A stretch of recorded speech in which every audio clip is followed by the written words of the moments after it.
Welcome in everyone to Game Day Tarps Live. I am your host Colton Davies, and right now Dayton Camo is not able to join me as he is currently driving back from work. But we got a very big guest on today. Looking forward to chatting with him about his NCAA career. So without further ado, let me bring on Jonny Lazarus, the host of Morning Cup of Hockey over at Daily Faceoff. I thought we moved the time to cater to Dayton. He bails. What's good with that? Yeah, we tried our best, but he still his show ran a bit late. So All right, all good. He can sit this one out. all right, let's go back to your time at UMass because I think that's a fun time to look back on. You played with some, you played well. I mean, fun time maybe for me from an outsider perspective, but for you, what was it like for you to play college hockey there and start your career there? Yeah, I mean, I loved it. It was challenging. That's why I made the face when it's a fun time to look back on. Definitely the most challenging time of my hockey career and probably my life. I'm grateful for it now. At the time, it was I mean I could talk about this for hours, but do you want to hear about the hockey, the lifestyle? Like, what exactly do you want to know about? Let's dive into the lifestyle a bit because I don't think a Yeah. lot of our viewers know kind of what the lifestyle of NCAA hockey players is. Yeah, so, I figured we'd kinda go that direction too, right? Because junior hockey, you're living with a billet family, pretty much everything is taken care for you. Your laundry gets done, your cooking gets done by your billet parents. Everything is kinda set up for you where, I played junior hockey for 2 years in the North American Hockey League, obviously a little bit different than the Canadian Hockey League travel schedules and whatnot, but, the adjustment to college, you're waking up at 7 a.m. to get to your 8 a.m. class. You got classes from 8 to 10. You got to do a workout at the rink at like 10:30. Then you got to grab lunch. You got another class. Then you go to the rink for practice. You do video. You get on the ice. Like it's long days. And that's why the grind of college hockey is, I think, so appreciated. And that's why even people who don't end up playing in the NHL have a deep appreciation for it because it sets you up for the real world after. It's funny. I remember working my first corporate job and like it seemed kind of like I don't want to say easy, but adjusting to the 9 to 5 life where, all I heard from my friends was like, oh, the 9 to 5 sucks. And like, all those guys were in frats and they had went to 2 classes a day and sat on their ass for 12 hours, so it's a little different for them. But for people like me and Yeah. for, other Division 1 athletes, like it's an easier transition. So you learn how to be a little bit more of an individual, I think, in college. And plus, if you go to some of these schools that are in their own world, and UMass to me, there's a little town of Amherst, but the campus felt like it's its own universe, and you kind of feel like, I hate to be like cliche, but a big man on campus, right? Yep. You're in your own world. Everyone, likes the hockey team, and people like the players, and people come to your games, your peers, your friends, your professors, locals. Like it's just a very incredibly communal aspect, I guess. But the things that you learn as an individual that help you grow and kind of understand who you are as a person, I think goes such a long way. And I think that's something that a lot of Canadians and people that are fans of junior hockey will learn to understand and appreciate. Yeah, absolutely. And we had Jackson Smith on the show yesterday, and he talked about the facilities in Oh, Penn State and just how unbelievable. incredible they are. Can you kind of speak to that? Like just the world class training that you can get from these facilities at the NCAA level? Yeah, so Penn State was actually my dream school, Colton. I visited Oh, okay. there when I was in 11th grade. It was actually before Pagula Ice Arena had been built, so I saw like the blueprint for it, and it was like, oh my god, I can come here and be a part of something brand new and special. And then, my 18 year, they came and watched me, and I sucked, and I never heard from them again. Um, but one of my best friends, Sam Sternshine, played there for 4 years, so I went to a couple of his games, and I got to like take in the atmosphere. I got to see the locker room, and every Wednesday they have like massages in their locker room. Like you're treated like a king there. And not only are the facility, like the gym is incredible. They got the cold plunge, the hot tubs, everything you can ask for as far as being a Division 1 athlete goes. I think the arena sits like 8,000 people. It's sold out pretty much every game. They have the whiteout game. It's one of the most incredible college hockey atmospheres that I've experienced. Plus, I think they, have their own charter plane. Like you're just Hmm. treated like a pro. And as far as the campus goes, like, as soon as my junior, like, so I had a bunch of friends that went there, like, as students um, from Long Island. Like, it's a pretty popular school. And, Okay. as soon as my junior season ended in like April, that was the first place I was going to visit. Like, it's the partying, the camaraderie, the athletics. Like Penn State really just has it all. And I'm jealous of Jackson, obviously, and anyone who gets to play a sport there because, if there's one school, me now being 29 years old, that I could maybe send my son to one day or daughter to play a sport, it's Penn State University. And again, like it's its own world. There's nothing around it. Mhm.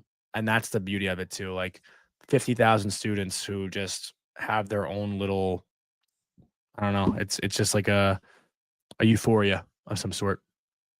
Right, and yeah, that's super cool because I've never really looked at it from that standpoint, right? Like Mhm. with major, junior, it's a lot different. Obviously, like you've kind of alluded to, like there's billets and there's community stuff, but it's a lot different in down in college.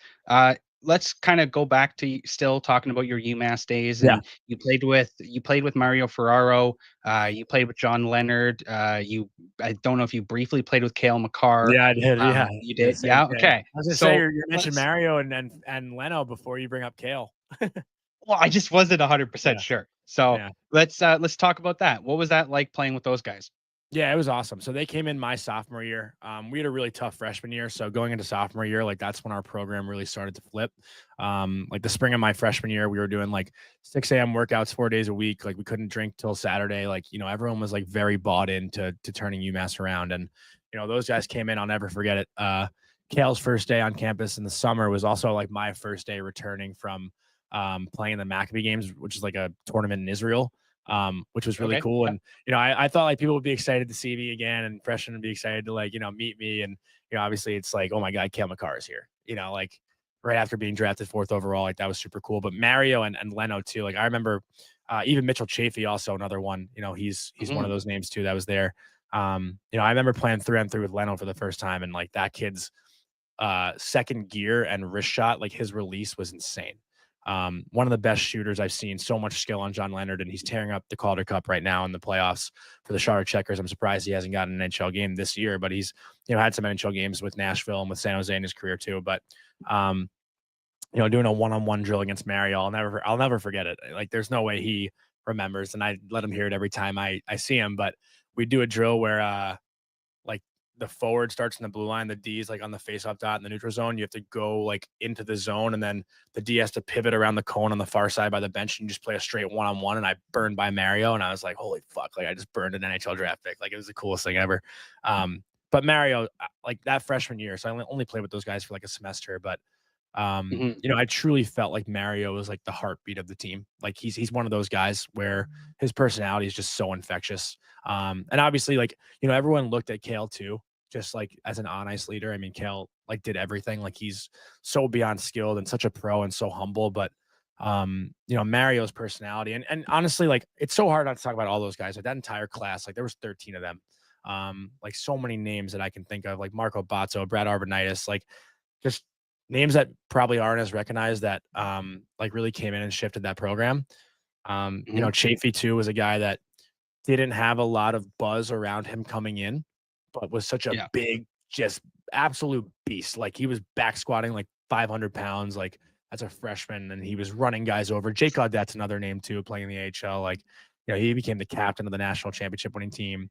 Um, yeah, I mean, there's so many incredible things about that class, but those names obviously stick out, and just being on the ice with them every day, like you truly see like how good these guys are, and Mhm.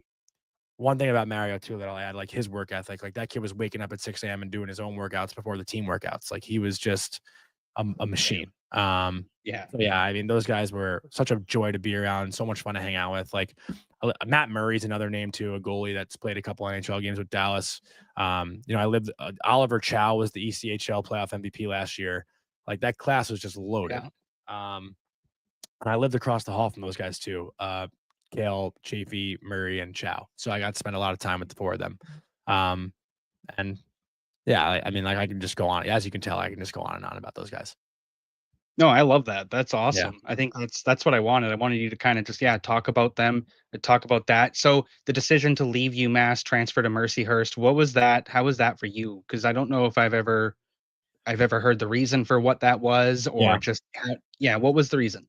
Yeah, it was the toughest decision I've ever made. I Mhm. played 28 games my freshman year. I got some second line time, second power play, first power play, even a couple games. And you get a taste of it, right? And I didn't put up the most points. I think I had like 9 points my freshman year, but like I felt really good about where my game was going into sophomore year. Had a great summer of training, came in, and then, for whatever reason, like, I kind of got the shit end of the stick. Our first weekend at Arizona State, like our head coach, Coach Carvel, said everyone will play in at least one game. We had 2 games. We play Friday, Mhm. play Saturday against the same team.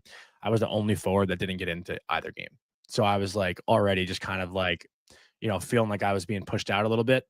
And, obviously I'll take responsibility. Like, I wasn't always in the best shape. I got exposed in the gym, I think, in the previous summer, which was tough and it's embarrassing. It sucks. Like I didn't know what hard work was really until I got to college. Like I did the basic training stuff, but I never did the extra stuff. And I'm the first one to admit that. But so that started, and then it took me like 4 games to get in the lineup. My first game, I got like 6 minutes, took a penalty, like didn't play well, didn't play well enough to keep myself in the lineup. Then I sat, another 10 games in a row, got into one more game. I think I was dash 3, like 2 penalties, like just, mentally I was spiraling because I like, was totally thrown off. I felt like every day, every game was, just pushing me to like, like keep my spot. Um, Mhm. so it was tough. And then, I walked into Coach Carvel's office, spoke to him, and he, basically said like, you're never going to be an every night guy. Like you'll get in maybe if someone gets hurt, but we just don't see you as that. Um, and that sucks. It hurts, but they were brutally honest, so you got to respect that, right? Like, they basically put it out there like how they see me, and when you're in college, at least when I was there, like, transferring wasn't, hey, I'll just pick up and leave and go play somewhere else right away. Like, you're sitting Mhm. out for a year if you transfer. So I had to think like really hard about it. Um, and again, like I love the school, I love my teammates. Like I cried my eyes out the last night I was there. Like I was so sad that I was leaving. But as a sophomore, when everyone playing above you is younger than you, it's not like they're going anywhere, right? So they're not Right. graduating and it's a spot for you to take. It's like, fuck, these guys are Yeah. playing and like I don't see a spot for me right now. And partially I quit on myself. I'll admit that too, right? Like, I'm beating myself up every night. I'm not really going out because I can't enjoy myself because things at the rink aren't going well. Like I was just in a mentally really tough spot and I needed a change of scenery. And I didn't even consider like academics or social life. All I wanted to do was play hockey. And I think, Mhm. my freshman year, like when you score a goal, like when you do something cool and, your buddies are texting you, they're watching and, you're getting attention from people. Like it's a drug, man. Like all you want to do is feel that again. So, um, yeah, like that's why I made the decision and, it's the best decision I ever made. No, but, it's a reason why I'm doing what I'm doing now because I found a new passion in media when I transferred and had that year to sit. And I had to like rediscover myself a little bit as a person without hockey. So, um, yeah, I'm grateful that I guess I had that experience at Mercier's, but Yeah. I'd be lying if I said I didn't wonder what my life would have been like had I stayed at UMass and maybe gave myself a second chance. Damn. That Yeah, was it's pretty awesome. deep. It's pretty deep. Yeah. No, no, very, very humble. I love that, dude. That's like that shit's inspirational for the next Yeah. generation. Like, Well, what's great too on film absolutely. though is like my relationship with Coach Carvel is in such a good place now because I did keep in touch. Like there was no hard feelings toward me and him. Like I never really blamed him. Like I knew I didn't play well enough to keep myself in. So Mhm. it's great now. I go back, like I do the broadcast for the games. Like I still feel like it's home.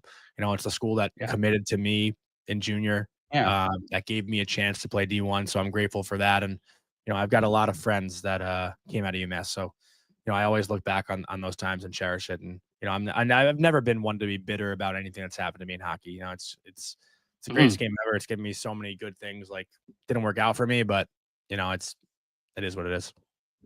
Yeah. No, you're very humble about everything.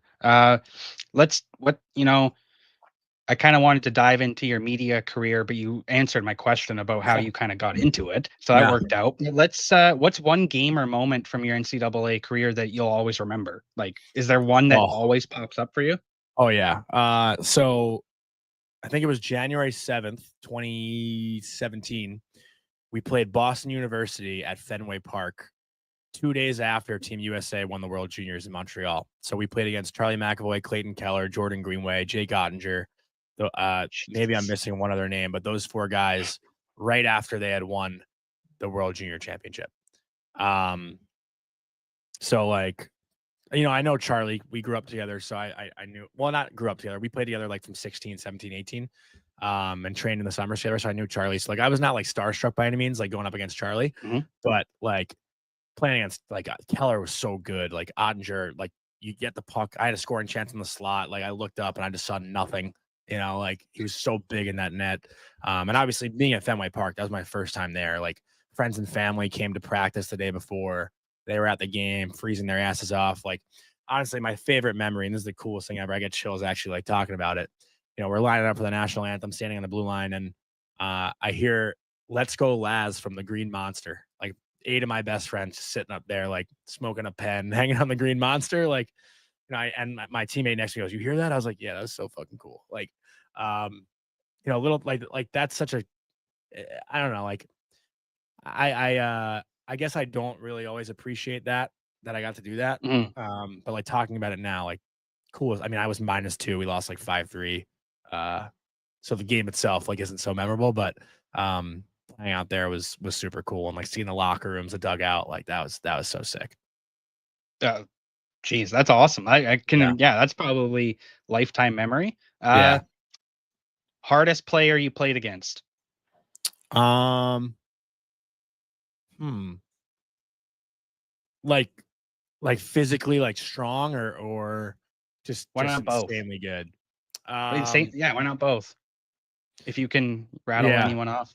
Yeah. I think Connor Clifton is one that stands out. For Yeah. Quinnipiac, he laid me out. My fourth Oh, game in college, I got across the blue line, cut across the middle, went to make a drop pass, watched my pass, clocked me. Clean hit, good hit, hard hit. He was tough. Best player like Adam Gaudette, I think won the Hobie Baker oh uh yeah, yeah. that year. Like, I actually vividly remember we played Northeastern at home. I was in the back check. It was like a 2-on-2 rush. So like I didn't have to pick him up. Like he was right in front of me. He crosses over the blue line, pulls the puck in, drags it to himself, shoots it through our defenseman's legs, picks the top shelf corner, and I watched the whole thing like from behind him, and I was just like, "Holy shit, that was nasty!" Like he was so good. Like that Northeastern team, it was his line was Gaudette, Sakura, and Zach Aston Reese. Like those 3 tore up college hockey that year. Um, Yeah. so that team was pretty nasty, and I feel like Clayton Keller was obviously one of the he was so good too, but Mhm. yeah, I'm trying to think of anyone else, like any sneaky ones. Like Ross Colton, we had some good battles with in Vermont. Yeah. He was pretty nasty. And that's the ones that stand out for now. Okay. Yeah. I wanna get myself a Ross Colton jersey just because of his last name. So, Yeah, yeah, yeah. Makes sense. Yeah. He's yeah. a cool he's a Uh, cool dude too.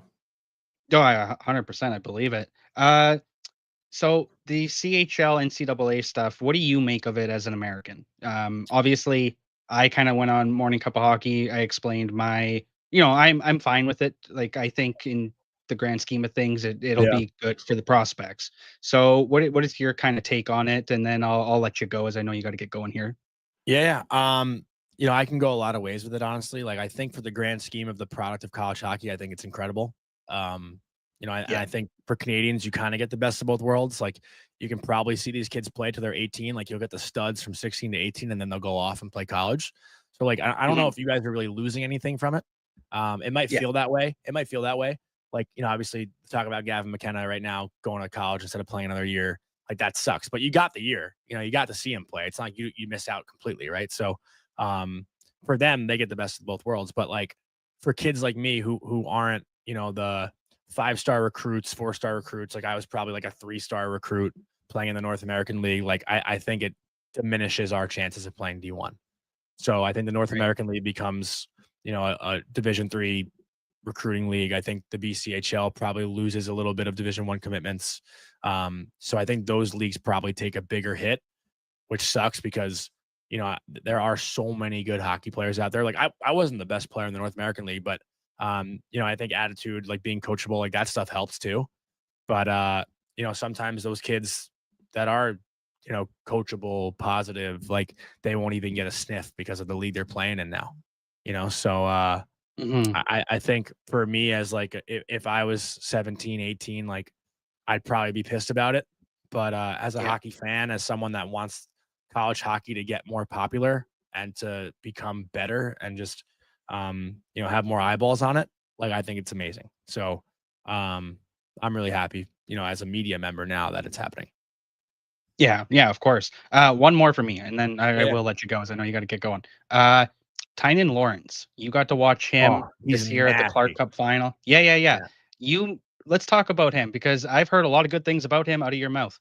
Yeah. Yeah, he's unreal. I don't know him super well as a person. I just did like one interview with him after they won the Clark Cup.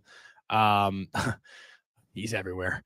But um like honestly, I said this when I was doing the Clark Cup and I obviously acknowledge that it's a stretch, but watching Tynan Lawrence play in the USHL, like the only player I could compare him to was McDavid. Like that was the only similarity. Like that kid gets the puck in his own zone, he flies to the neutral zone and like makes plays happen in the offensive zone. Like he's faster Okay. with the puck than without it. Like there aren't many guys that can do that. No. Um, he can shoot, he can pass, he can fly, he's tough, he does not shy away from any physicality, and he's 16 years old. Like he's an unbelievable player. I'm really excited to see his progression. Obviously, wherever he decides to play next year, and then when he gets to BU in a couple years. Yeah, he's gonna be a star. I saw some of those highlights from the Clark Cup finals and was just blown away, but Yeah. needed to get your opinion on him for sure. Um, man, you're the best. Thank you for joining us. Thank you. Appreciate it, Colton. We're we're gonna have you back on. We want to obviously talk a bit about the Rangers and the offseason stuff there. But thanks again for coming on, last. Yeah, whatever you need, Colton. Appreciate it. Awesome. Take care, dude. You too. Yeah.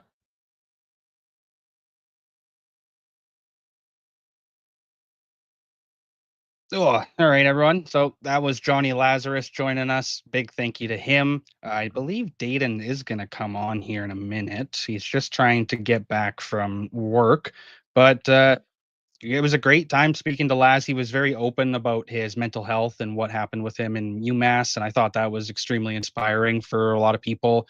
I think the next generation of players can really listen to that and just can take something away from it. I think for sure.